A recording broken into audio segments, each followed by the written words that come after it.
Do you know how the Civil War actually started? If you aren't some guy in his late 30s or early 40s having a midlife crisis, you probably haven't thought about it in years, well, outside of the potential for an unwanted sequel, so let me give you a quick refresh.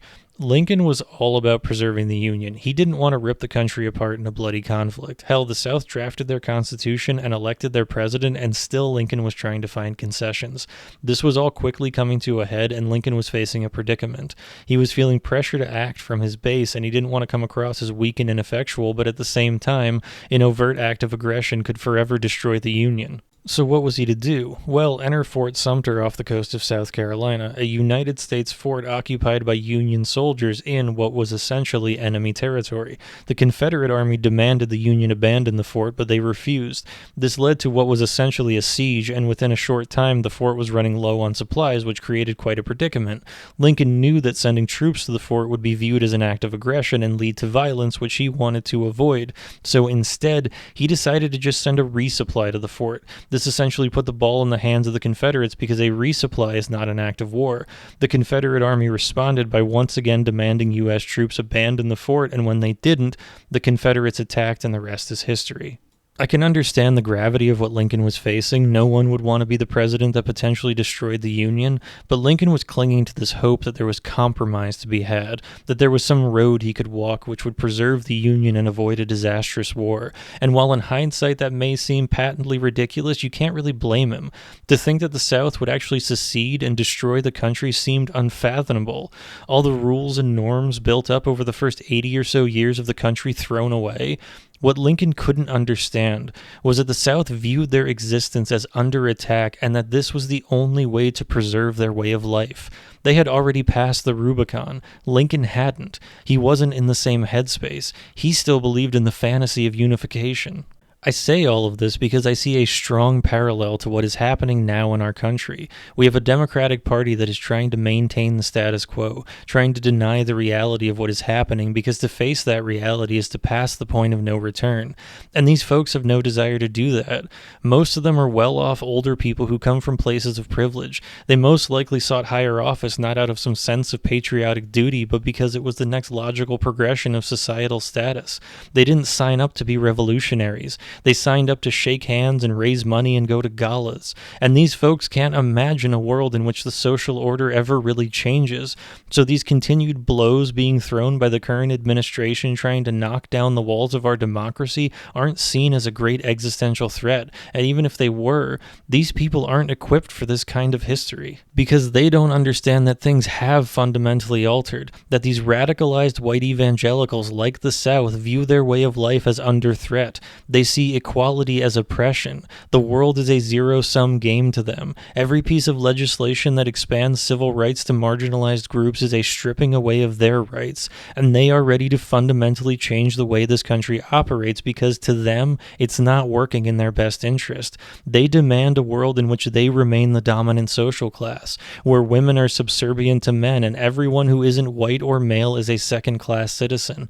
I brought up the South very intentionally because these folks are the ancestors of the Confederacy, and you're a damned fool if you think those wounds have healed.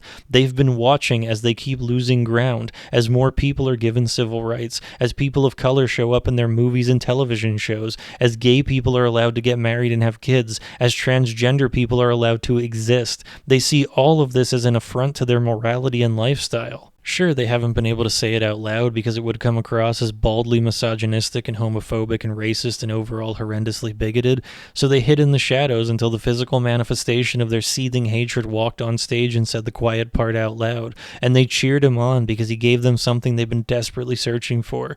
He acquitted them of any societal stigma or shame associated with their hateful beliefs. He couched it in lies, claiming they were just worried about the economy or their children's education or whatever falsehood he needed to say, and they found their Messiah. They learned that reality could be whatever they said it was as long as they all agreed to believe the lie. They could hide their prejudice in obvious dog whistles and put on a facade of fiscal conservatism. They threw out the social contract and gave in to their basest of instincts. And I would be remiss to not mention that all of these feelings of disenfranchisement and fear these people feel are used and manipulated by the propaganda of a billionaire class clinging to power.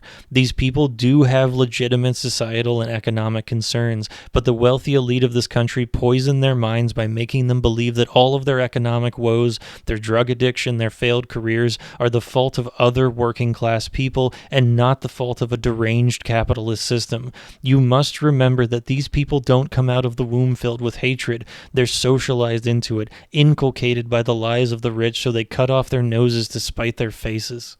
And now, filled with this propaganda, the billionaire class has given them a gun and pointed them in the right direction, and they are ready to take back this country, to remove, by force if necessary, anyone who won't return to a society led by white evangelical males.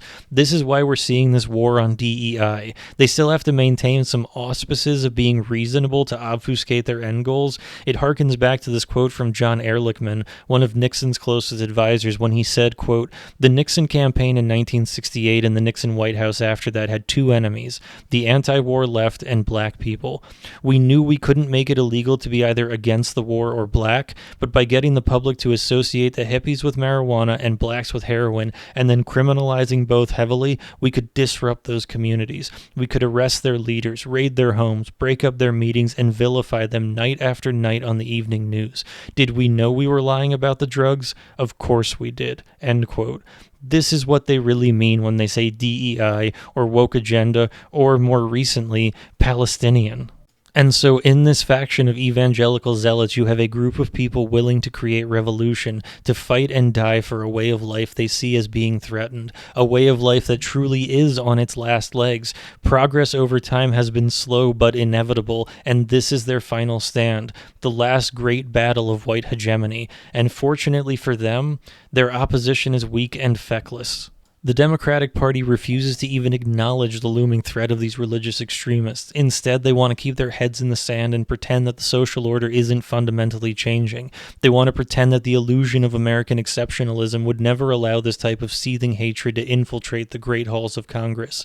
You have to remember that the false messiah of these evangelicals already tried to foment an insurrection against this country. He urged his supporters to march on the Capitol and, in so doing, overturn the results of a presidential election.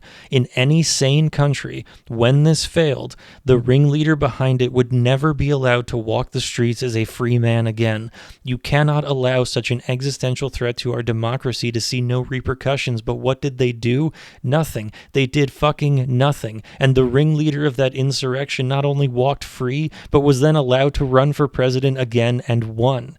If these feckless leaders couldn't even find the fucking willpower to stop an insurrectionist from becoming president, do you really think they possess the disposition to stop him now? They are weak and wholly unprepared for this historical moment. If we depend on them to stop this wave of theocratic authoritarianism, we will fail.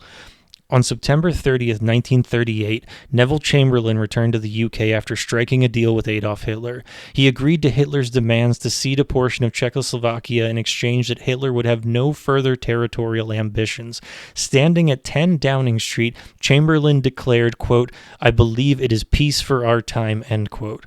Almost a year to that day, on September 1st, 1939, Adolf Hitler invaded Poland and World War II began. Our history is clear. You cannot appease fascism. You cannot put your head in the sand and hope things blow over. You cannot wait it out. If you do not root out fascism, the fascists will come for you. There is a rot inside of our country and it is spreading. It may be too late to stop it. Our democratic leaders have failed us. Superman is not coming to save us. The future of our republic and our country depends on one thing and one thing only: we, the people.